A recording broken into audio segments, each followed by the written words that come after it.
Live from Liverpool, we need to talk about ghosts with Kevin Eustace. Hello, you wonderful, wonderful, dare I say, beautiful people. We are back indeed with a Sunday service, and what we are going to talk about today is indeed ghosts, because this is the standard weekend episode.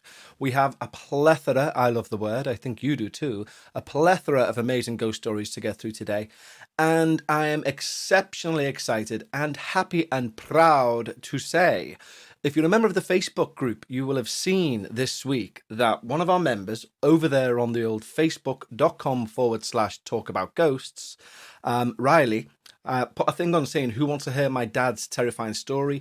He's not really into ghosts and he doesn't really want to share it. But if I show him the comments from the page, then maybe he will. And in our hundreds, well, in our tens at least, we all said, please get him to share the story. Please get him to share the story. Big news break. I have that story and it's ace, and we're going to be hearing that. It's going to jump the queue. I know we normally do these 2 weeks in advance, as in like I'm reading stories that were sent in 2 weeks ago. However, I think we can all agree we want to hear this story. So in the second half of this show, we're going to be hearing Riley's story. And I, for one, can't wait. Well, Riley's dad's story, should I say. I, for one, cannot wait. Also got some big announcements to make. They're not that big, but I think they're pretty cool. Yeah, pretty cool, man. Pretty cool. Hey, get off my car. I'm cool. Anyway, cool announcements to make. Number one, we know that we're doing the We Don't Need to Talk About Ghost episodes twice a week. Normally, me and Becca just chatting the breeze, not talking about ghosts, just trying to keep everyone entertained and also giving us something to do during these times. Now, as all these, hopefully, situations that we're in with the C word lift a bit, we're probably going to move them to maybe one a month or maybe one every 2 weeks of the Don't Need to Talk About, just because we enjoy doing them. The bigger news is, to replace the other 2 times per month that those shows aren't on, what I'm going to do is we're going to do a new feature, which will come out probably back end of next month. Be twice a month that we're doing it, midweek. It's going to be called We Need to Talk About Ghosts Dark. Yes, it is. Now, what we're going to do in those little episodes is we're going to take a more serious approach. And we're going to try and really genuinely, almost like a bedtime story, or, you know, something where hopefully you can have a laugh on these episodes that we put out and you can listen and just have a little chuckle to yourself. But it got me thinking, you know what? At its core, we all love a good scare, don't we? So I'm going to start putting out twice a month from the back end of next month, probably. See where we're all at world-wise. We need to talk about ghosts dark. Yeah. And it's going to be zero humor in it. I'm literally going to be telling you terrifying true ghost stories. Or, if not terrifying true ghost stories, we're going to be doing some like research, you know, like maybe trying to do some EVPs or something. Or I'll do that through the week and then collate it into one like 30-minute episode and we see if anything spooky's happened. Either way, there'll be no humor in them. They're just going to be stuff that you can put on overnight, maybe when you're falling to sleep, and scare the living bejesus out of yourself. I know these stories should that you hear in the general episodes, but, you know, just something a little bit with a bit more of an edge, I think. Just as a little, you know, another arm to the tree, shall we say? Branch even. Okay, so there's a few announcements out of the way. Without any further ado, I think I'd like to say thank you to all of our wonderful patrons who literally at this time in our lives are literally keeping the show, not only the show going, but they're also keeping our electricity bill going as well. Yeah, thank you very much for that. But we want to say a special thank you to our new patrons. And we've had 3 new patrons this week. We have Imogen Sibthorpe, Deborah Ware, and Shell Johnson Osborne. Thank you very much, guys. So you will be getting all the extra content that we put on there. As you probably know by now, anytime we put an episode out on the standard feed, we also put a complimentary episode up on the Patreon feed. It's standard. It's me and Becca just shooting the breeze or talking. On a weekend, we tend to talk about the paranormal. Midweek, we have another ramble. Anyway, you 3 guys, you're owed a song. So let's do it. The guitar's out. You know what? This week, use a songwriter's dream because all your names have 5 syllables. Yes. So that should be relatively easy. Let's go. Imogen Simthorpe, Deborah Ware, and Shell Johnson Osborne. Imogen Simthorpe, Deborah Ware, and Sheldon on board. Oh, thank you, you'll keep on the lights on. And I want to say thank you very much. Don't end on a minor sun, end on a beautiful seventh. Ending on a seventh. And a seventh son. Oh, very paranormal. But thank you guys for your patronage. If you'd like to become a patron, and indeed you get your name sung out, who wouldn't want that? Many people. Go over to patreon.com/we need to talk about ghosts. And there you can sign up and hear all of the extra content that's there in. Anyway, should we do some Week in Weirdness? I think we shall. Week in Weird. Yes, it's indeed time to look at what weird things have been happening in the news this week. And this week, we have a ghost story. Yes, a ghost has been sighted. Or seen? What would you say? Sought? No, sighted. Yes, a ghost sighting in the London town of New Addington. Now, you may have heard this tale before, but it's been seen again. Bomb. Yes, the story goes that sometime during the Second World War, a German fighter plane was shot down during an air battle above Croydon. Now, the plane went down, the pilot ejected and landed in New Addington. He was badly injured and taken to a local hospital, but he died and succumbed to his injuries. Well, he didn't die and succumb. He succumbed to his injuries and died, basically. Now, 75 years since, some people have reported seeing the pilot's ghost in New Addington, particularly in Queen Elizabeth's Drive. Now, the story goes that a man was looking for his wallet in Queen Elizabeth's Drive when it was handed back to him by the ghost of the pilot. The man apparently had a foreign accent and was wearing a German flying jacket. And he disappeared straight after handing back the wallet, which I think we can all agree would be bloody terrifying, wouldn't it? One theory goes that the pilot's grateful for the way he was treated whilst being looked after in New Addington before going to hospital. So perhaps handing back the wallet was his way of saying thank you. Which is a lovely story, isn't it? And I wonder if he'd like our German midpoint. Is that bad taste? Probably. Anyway, that's enough for this week's Week in Weird. Week in Weird.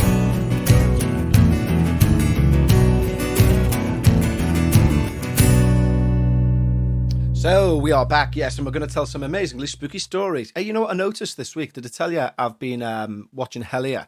And I suggest you all watch it because it's bloody amazing. It's about the Hopkinsville Goblin case, but then it goes much deeper than that. It's very good. Anyway, the two lead investigators in that, Dana and Greg, it turns out they're paranormal researchers, obviously, because, you know, they're hunting goblins, for Christ's sake. But also, they actually have a website called Week in Weird. So I'm expecting a cease and desist anytime soon. What are the odds of that? You know, people using alliteration to use the paranormal, I don't know. But I may have to stop that because I think they had it a touch before me by maybe like a decade or something. So we may have a new segment coming up very soon if the lawyers have anything to say on the matter. Anyway, should we get to your wonderful stories? And can I just say this week they are bloody fantastic. And our first email comes in from the wonderfully named Danica Barajas. What a name. They write, "Hey Kevin Becker, hey. Hey.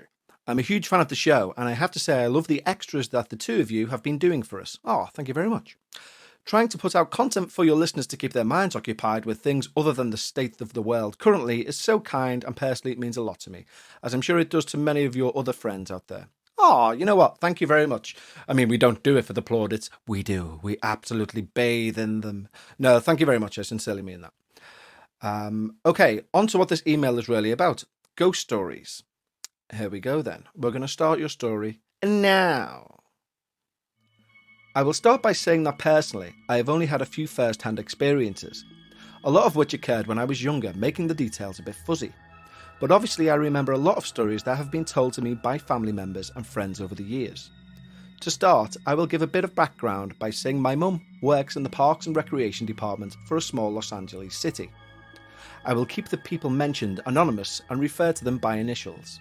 My mum has worked at a few of the parks in the city and has heard different stories about them all being haunted, as well as experiencing things firsthand.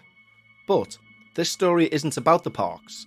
It's about the campsite the city runs a couple of hours away from LA, in the San Bernardino forest. A campsite that has been up and running upwards of 20 years, and one that myself and my family have been to many times, in brackets, including as a child unaccompanied by my parents. I started attending the camp without my parents when I was around 9. Don't get me wrong, these trips weren't without any adult supervision. Usually these trips consisted of a large group of kids ranging from 9 to 14 and a group of about 5 counsellors. The kids were separated by age group and gender and placed in cabins, assigned a counsellor and had loads of activities planned for them throughout the span of about 4 days. Of course, during this time when kids are able to let their imaginations run wild in the mountains, some kids start to tell scary stories and spread gossip about things that happened on the campsite. This led to a lot of drama usually. Anyway, fast forward to last year. My mum invited myself and a few other family members up to a camp for a long holiday weekend.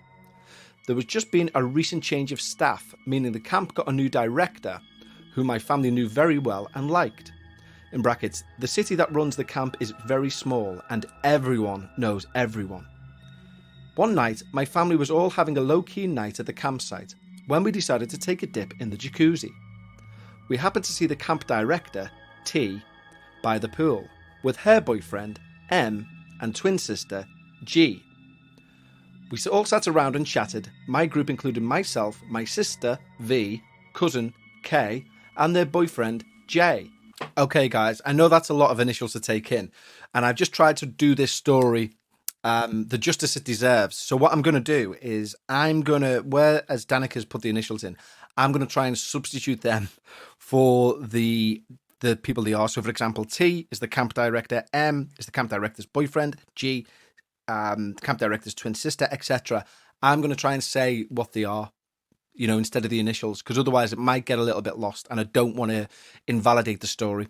But I also could make many mistakes, because it's like a little puzzle. But it should keep us all on our toes, I feel. Anyway, should we crack on? So they're the list of people that we've got. I'll just run down them again, in case you want to try and play along at home. So we've got T, who's the camp director, M, who's the camp director's boyfriend, G, who's the camp director's twin sister, V, who's Danica's sister, K, who's Danica's cousin, and J, who's Danica's cousin's boyfriend. Are you with me? Clear as mud? Right, okay. Hopefully I'm going to do this story justice now. Okay, let's see. Let's see how we get on. My sister, after about 20 minutes of general small talk and jokes, pipes up, "So, camp director, do you have any ghost stories?" I stifled a laugh, thinking nobody would take her seriously. The camp director's boyfriend suddenly became a little more serious, and he looked at the camp director and said, "Well, you'll have to tell them now." At this point, I wasn't sure how to react. It's not every day that a campfire story gets such confirmation. The whole group closed in a little as the camp director lowered her voice. She proceeded to tell us that there had been a fire on the campsite many years ago, before the city used it as a community site. More than once, people, in brackets, not just kids on overnight camping trips, describe seeing a pair of blue eyes watching them inside their cabin. People have also claimed to experience knocking and belongings being misplaced in their cabin when no one had been inside. She details some things that she had experienced personally, sometimes with her crew of staff. Even the camp director's boyfriend said he'd experienced these things. Doors closing when no one was near, and their personal mini-fridge being unplugged when no one had been in their cabin. Anyway, now that the story is as long as it is, I will finish with this fun detail. The camp director and the camp director's twin, as I mentioned before, are twins. Oh, I've spoiled that by replacing the initials. Anyway, the twin sister wasn't actively participating in our chat in the jacuzzi, and was about 10 feet away with my mum. When the camp director and her boyfriend started sharing stories with us, the twin sister shouted over at us, "Camp director, are you telling ghost stories?" She wasn't close enough to hear us, and the camp director made sure to keep her voice down so none of the nearby patrons could hear. They joke about having twin telepathy, and experiencing that, as well as confirmation to all the other stories, made for a spooky night. Thanks again for all the amazing content, and keep up the great work, you too. Best, Danica. Why, thank you, Danica. V, K and J didn't even come into it. I wrote that all down and everything. No, seriously though, I do like that. I like these stories because I've been, as I say, I'm banging on about this, but I've been watching Hellier, and I suggest you all try and find it. It's on YouTube, actually, the full series. So I'm really about Americana, deep woods, cabins, nature spirits, all that sort of jazz. I'm really into that at this very time in my life. So what an amazing story. Blue eyes, eh? Maybe some sort of electricity spirit. I don't know. Who the devil am I? What a story, though. Thank you very much. Let's have another. Now, you may recall a few weeks ago we had an amazing story in by Kim Smith, and we did say to her, if you have any more, send them in. Well, guess what she's done? That's right, she hasn't bothered to... Only missing, she has. She sent in another story, and it's called It's Another Long One. Beware misses. And it says, hello, Kevin. Hi. Thanks so much for reading out my story a few weeks back. It was odd listening to my words broadcast over the airwaves. I've never sent anything to a podcast before, but I'm so glad it was with you that I shared it with. I really look forward to listening to your show. Thank you so much for what you're doing to keep us entertained. I love it, and I hope you go from strength to strength. Oh, thank you very much. I told you I have lots of stories, and you asked for more. I did. So here is one from the house we still live in. In brackets, you might want to read through, though, and edit out my irrelevant info. There is no such thing as irrelevant info in a ghost story, Kim. Well, depends who's saying it, really. I mean, I've got a lot of waffle when I tell mine, as you can imagine. Anyway, your story. Our house has a troubled history. It was built in the late 1800s and was used as a shop until the 1970s. After that, it was owned by the local authority and used as a halfway house for those down on their luck, and so had a lot of occupants. Lots of them were troubled teens, and I even heard of one man who was into the occult practices who lived here and was brutally murdered on the hills near our house. After that, the place was bought and fixed up, but the builder split with his partner and sold it to a guy who ended up in financial difficulty, and the house was repossessed. When we moved here, the house had been empty for a couple of years, and it was absolutely riddled with goings-on. This is common with property that stands unoccupied. Over time, the spirits can move in. I was born as sensitive, and I'm quite used to dealing with the spirit world. My husband and I both the same. We've had some interesting times over the years. It's taken me years to clear this house, and I still have to occasionally, but not often as I used to. It's pretty much fine now. There used to be a blackness here. It was solid, large, but shapeless. It mainly lived on the third floor where the kids' rooms are, and it caused all sorts of problems. It stank too, like rotten meat and shite. The smell would come and go. Not only up there, it moved to different rooms. It would stand over my kids in their beds. They wouldn't go upstairs alone, always asking one another to go with them. It would bang on the floors and walls. Many times I went up to tell the kids off because it sounded like furniture being dragged, and I'd find them asleep. It once banged on the floor with what sounded like a big metal pipe, so loud it vibrated. I've heard growls in the corridor in the night. I'd hear it moving around and outside my room, and feel it there, but nothing to see. The house was always dark. Yeah, I know it's a valley, but I mean this was not normal. You'd open the door and immediately feel like crap. My eldest went to the kitchen in the night and saw a girl. She described it to me and what she was wearing. And just a few weeks later, a friend who had stayed in the house before we had it told me they'd seen a girl here. She was dressed and looked the same as my daughter described, but I hadn't told my friend anything about it. There were several spirits here and they would come and go. My sister-in-law was outside and saw a man stood looking out the bathroom window. When she came in, she asked who was here. I was reading to my youngest in bed, and we both saw a figure walk across the room. I didn't mention it, but she said to me, "Did you see that?" I've had light bulbs explode and shatter me with glass, the filaments burning the carpet. I've seen things move in front of my eyes, lights turn on and off. I've seen solid balls of light disappear into the ceiling. My husband used to work away during the week, so I was alone a lot. I once went without sleep for 2 weeks because it would terrorise me in the night, and I almost sold the house because I couldn't take it anymore. One night I was alone on the sofa, about to go up, when I felt something come down the stairs. I couldn't see the stairs, but I knew it was there, and I didn't want to see it, so I stayed on the sofa.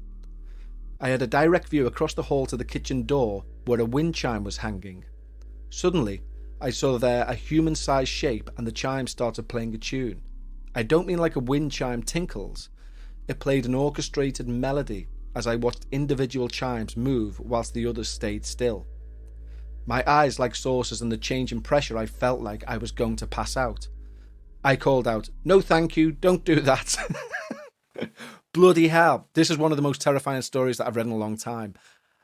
You're experiencing it and you're shouting out, no, thank you, don't do that. No, naughty demon, no. And I saw that shape shrink down to the size a bit bigger than a football, come round the door frame and stop in front of my knees before disappearing. Except it was still there, colder than ice and just as solid, but I couldn't see it. I felt it all round with my hands. It was a solid ice cold ball. I was texting my mother-in-law by then, freaking out. She was also having strange things happen at her place at exactly the same time. An electric alarm clock that was unplugged started going off and the dog was growling at it. The day after, I tried every experiment under the sun to recreate what happened with the wind chime. No way could I make it happen. Lots more things happened here. Cupboards banging in the night, things going missing and turning up in places that had either been searched over or were impossible to get to.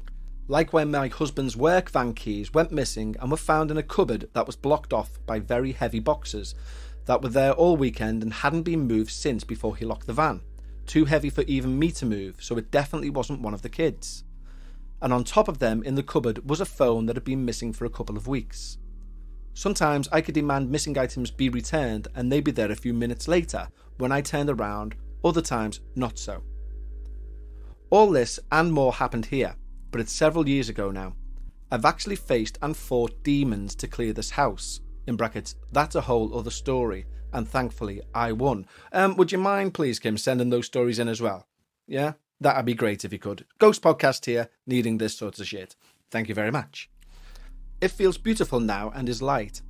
I walk around in the dead of the night without the lights on, no bother. Any sniff of otherworldly trouble and I'm on it. Do not live with ghosts or spirits. They will drain you and affect your life in many ways.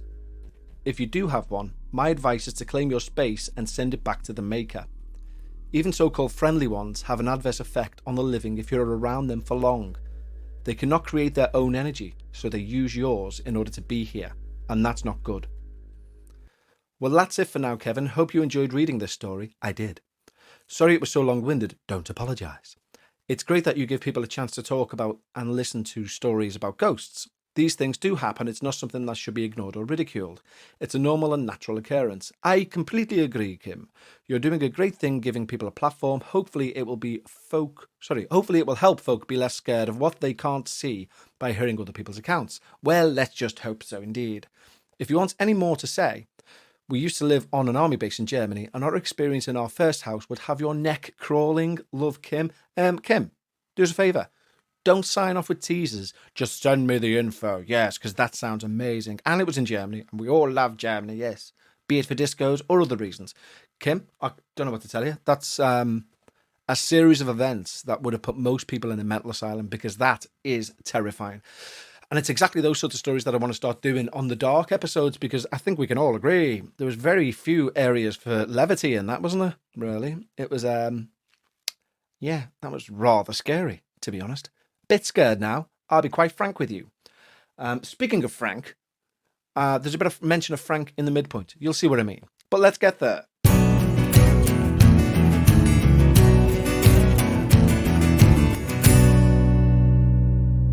Das Midpoint. Wenn es den Midpoint? Ein Midpoint ist in Meinenhausen. Wo ist denn? Etc. The midpoint is indeed in Meinenhausen, and we're going to have a midpoint party. So prior to the midpoint break, I did mention that we're going to mention Frank. Now, Frank is the name of my father, but that's not what we're going to talk about, to be frank.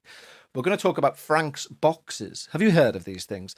They're basically a spirit box, allegedly. And what they do is they scan through radio station frequencies at random. And allegedly, a spirit can use those frequencies to make up sentences. So, for example, if a news reporter is saying like, hey, big donuts are sale down at the auction house, and someone else is saying, an auction for donuts, bloody hell, and somebody else is saying like, my donkey's got a hole in it, it will scan through that, so you'll get like, hello, Kevin, donkey, clean your room. And that would be somebody saying, hello, Kevin, I'm a donkey, clean your room, which I think we can all agree would be a terrifying message to receive. However, what I'm building up to here with all this nonsense is I've downloaded a Ghost Box app or a Frank's Box app or a Spirit Box app, whatever you want to call it. And I thought we'd give it a little go on the midpoint. Now, let's see. Basically, you're going to hear loads of random bits of words, but we need to see if this works and if it's going to pop out anything. So we need to ask you a question, and you need to let me know if you hear any answers to these questions within what's being said within the nonsense. Let's see. Let's start off pretty simple. Is there a ghost here? I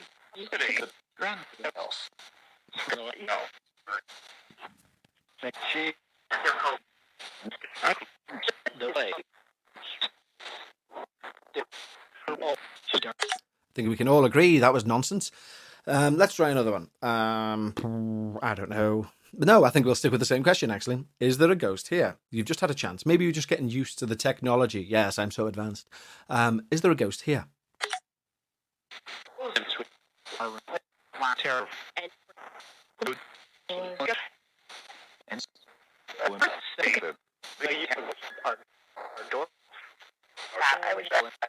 Well, I think that I think we can all sensibly agree that I'm glad that this app was free. We'll give it, say, like another 10 seconds of speaking. Anything you want to say to us, ghosties?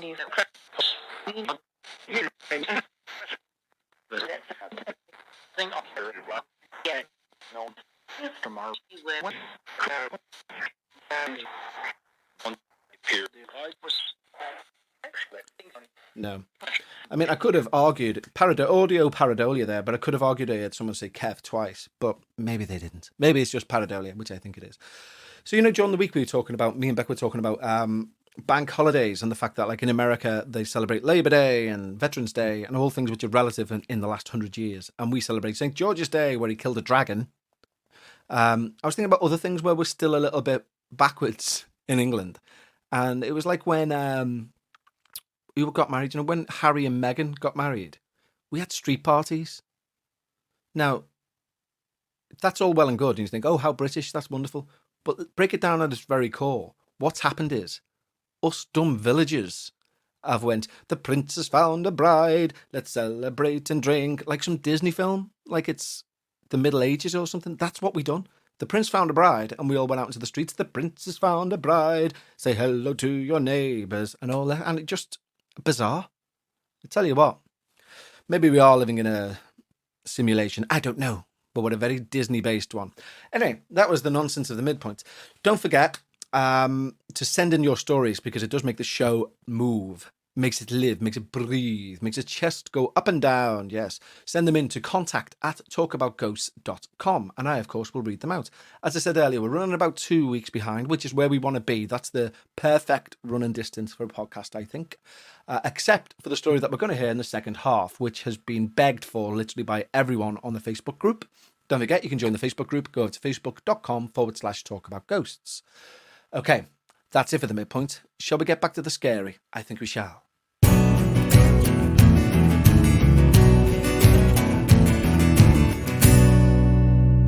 And we're back with the illest of behaviours.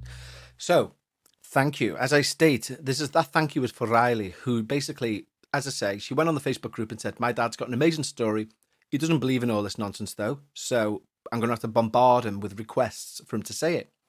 And we done it, and she bombarded him, and we now have that story. I'm holding it in my own little hands. I don't have little hands. Anyway. So how she's formatted the email, she goes right in with the dad's story, which he sent her, and I'm not going to do that. I'm going to preface it with the bit she's put at the bottom. She says, hello, Kevin. This is the story my dad was convinced to share thanks to the help from everyone in the Facebook group. My dad's a very wise and skeptical person, and I wouldn't label him as someone who believes in ghosts, which is why I've always found this story so intriguing. It isn't a cliche ghost story. I believe it provides a unique perspective on the supernatural and how not all encounters are horrifyingly negative experiences. My dad's also a great guy who goes out of his way to help everyone, so I firmly believe he would encounter a friendly ghost rather than some jerk trying to scare him. Okay, without any further ado, the story we've literally begged for from Riley's dad. August 1976. My freshman year had just concluded, and I was making my first solo venture outside of Ohio by myself. I was in Luxembourg for a summer of German classes that would satisfy my foreign language requirements for Miami University. Being a 19-year-old full of fun, I was looking for something extraordinary to occur before I started my sophomore year. Little did I know that while the US was celebrating the spirit of 76, I would be encountering a different kind of spirit, right at the grave of one of the most famous generals of World War II. History captivates me. I enjoy reading historical information and equally relish visiting places of historical significance. One day, a fellow German student named David told me that just outside of Luxembourg City, in Ham, was the Luxembourg American Cemetery and Memorial. More than 5,000 soldiers are buried there, including General George Patton. It was a short journey by bus, so we made our plans for a visit. Upon arrival, it was a sombre yet stirring sight. Virtually a sea of white crosses and white stars of David, headstones row on row, with a simple cross/headstone for General Patton facing all the other headstones. There's a small chapel near Patton's grave with some signs and other recognition items from the memorial. When David and I arrived there were a couple of small tour buses with a variety of people milling around. David had a serious camera, so we went to find some good shooting locations. I didn't want to be a part of the tour crowd, so I walked off with my cheap little Kodak Pocket Instamatic camera to get my own photos. In brackets, we had made the trip after classes, so we were going to lose daylight. And besides, David and I were going to a disco later that evening with a couple of girls from Norway, so we had no plans to stay very long. It seemed like out of nowhere I heard a voice say, "What do you think of this place?" I turned and saw an elderly gentleman in a very nice suit and hat, looking a bit out of place on a warm summer day in a cemetery. He told me that if I wanted to see something amazing, then I should go to the back of the cemetery at sunset and see the sun's reflection on the cross in the chapel. He used the words, "We love seeing that cross." Still a little surprised by this man, I walked off to find David and tell him that a good photo opportunity might be coming soon. It was nearing sunset, and as the man said, it was indeed an amazing sight. With the setting sun and the doors open in the chapel, the cross was ablaze in light.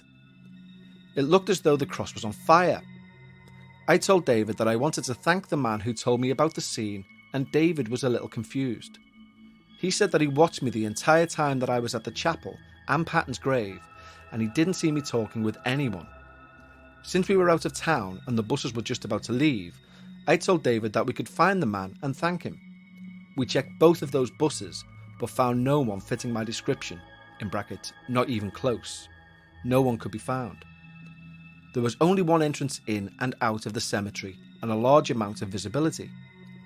There is nowhere he could possibly go without someone else seeing him, and he could not have vanished as quickly as he did. To this day, I cannot explain it. David said that he never saw anyone with me, and considering my conversation with a man wearing a totally out-of-date clothing, and hearing the man tell me that we love to see the cross at sunset, leads me to believe that this was certainly extraordinary, or something more. Either way, a memory that stayed with me all these years. And there you go. That is amazing. Riley continues. She says, P.S. Since my dad's also a Beatles fan, I asked if he had any Beatles ghost stories. And he says, well, I've been to Liverpool and did the standard tour, visiting Penny Lane, Strawberry Fields, Ringo's home and Paul McCartney's home. Thousands do that, but I thought it was cool. Residents of the Dakota and New York claim they see the ghost of John Lennon from time to time. The ghost is always at a desk erasing music. Some claim this is a unique phenomenon, but others think Lennon is simply decomposing. There you have it, a ghost story and a dad joke. Thanks for reading, Riley and Father. Well, thank you very much, Riley, and Riley's dad for sending that in. What a lovely little tale. Who was the ghostly man?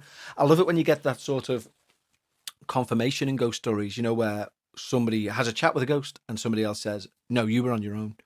And they're the best sort of stories for me because you get that sort of rubber stamp of approval that something definitely mischievous and spiritual has gone on.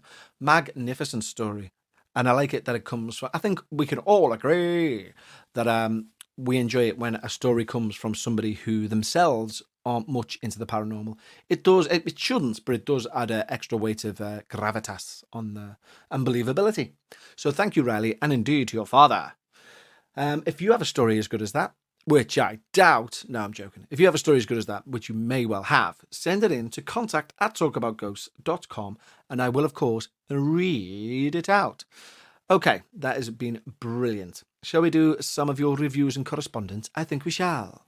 We've had a lovely email coming from Katie, and she's basically thanked myself and Becca for doing the extra episode. She's a key worker. She's working as... she works in an old people's home by what I can see.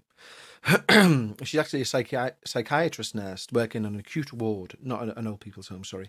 And she's saying, that the show's really helped her, which is a weird side effect of doing the show. Me and Becca done it so that we could stay sane, but it apparently appears to have a lovely knock-on effect that it's helping people forget, which is exactly what we wanted it to do. So maybe it's not a weird side effect. Maybe it's doing as it was planned. So thank you, Katie, for getting in touch. Tone from Australia, our good friend, has been in touch. He's said he's given us a little bit of confirmation on public holidays. Thank you for that, Tony. And he's also sent a story in as well, which we'll cover within the next couple of shows, about Electric Ghost. Yeah, so I look forward to that. We've also had an email in from Patty, and she's asked when we're going to do some merch. Very good question. We're looking at that this week, actually, so should have more news on that soon. Amanda's written in. She says, hi, Kev, can you please tell me where you can listen to more of your songs? Yes, try it on Spotify, or you can go to SoundCloud.com/ I think it's Kev J Eustace. Try that. But my new album's out soon. Yes, I did want to tell you all. You may have seen on Instagram, I have a new album coming out called A Lightless Body. And I think next week it'll be ready. So next week's show, we will play out with one of my new songs. How exciting is that? Not very for you, but quite exciting for me.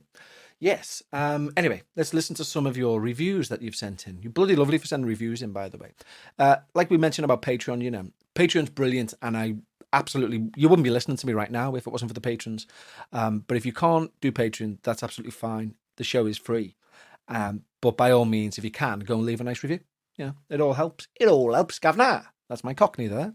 But yes, let's listen to some of your reviews. I say listen to. I'm going to read them out. You're going to listen. I shouldn't have had to explain that really, but I'm in a very meta mode today. I don't know why. Anyway, reviews. We've had some beautiful reviews come in, so thank you sincerely.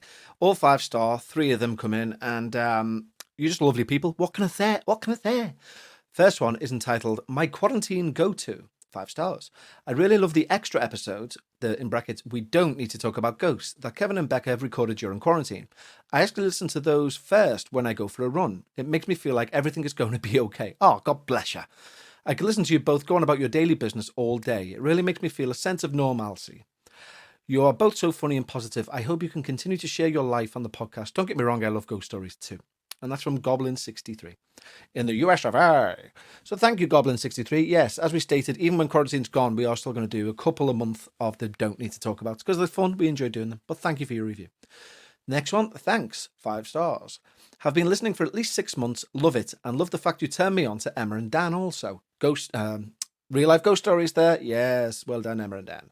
Oh, we turned them on to you. What? Let me read that again. Have been listening for 6 months. Got it. Love it, and love the fact you turned me on to Emma and... Oh, you got them through us. Oh, that's lovely. That's good to know. It's normally the other way, because they're massive. I have consistently been working through these times, and you've made it hilarious. Love the quizzes and your banter. Keep up the amazing work. And that's from There's a Look at That, via Apple Podcasts in the US of A. Well, thank you, There's a Look at That. Oh, it could be Teresa. Teresa, look at that, not There's a Look at That. Sorry about that. All the words are together. No spaces, you see. Next one, dynamic duo. Ooh, like Batman and Robin. 5 stars. Kevin and Becca are a hoot. It's always a treat, and Kev's reactions during the stories is the best. Thank you. And that's from L80 Law via Apple Podcasts, US of A. Well, thank you for your lovely reviews. As I say, if you can't give to Patreon, that's a nice thing to do because it helps the show, I believe. I don't know how, if I'm being honest. Helps our egos. I know that much. The ego has landed. Anyway. In the meantime and in between time, guys, we're going to wrap things up here for now. You can join us through the week when we'll be releasing some We Don't Need to Talk About Ghost episodes. As the title says, myself and Becca will just be shooting the breeze. If you sign over to Patreon, at patreon.com/We Need to Talk About Ghost, you will see the entire back catalogue of all of our extra episodes we've put out. And today's episode, where me and Becca, on the weekend basically for Patreon, me and Becca try and discuss something paranormal, to keep in line with the standard show, which is We Need to Talk About Ghosts. So I'm about to go upstairs and try and convince her to talk about ghosts, which should be fun to catch on tape. So if you want to listen to that, go over there. If you want to send a story in which keeps the show afloat, of course, verbally, then go over to just send an email to contact@talkaboutghosts.com. And when I read them out. Yes, and that's how the show lives. I just want to say thank you to you all, guys, for getting in touch, keeping the show alive and making it what it is. It really does mean the absolute world to me and Becca during these times. I'm sure everybody's feeling it. You know, the world's not a great place at the minute. But I think if we can, you do need time to meditate almost. I know I've been using podcasts like that. So just put your earphones in, slip away to another nice place where the only thing you need to worry about is whether Kev's going to stutter. And that's all right, isn't it? It's not a bad worry to have. Okay, guys, take care of yourselves and each other. As Jerry Springer says, I'm not embarrassed for stealing his catchphrase. I'm going to run with it, literally. And we will speak to you all through the week. Tatty bye.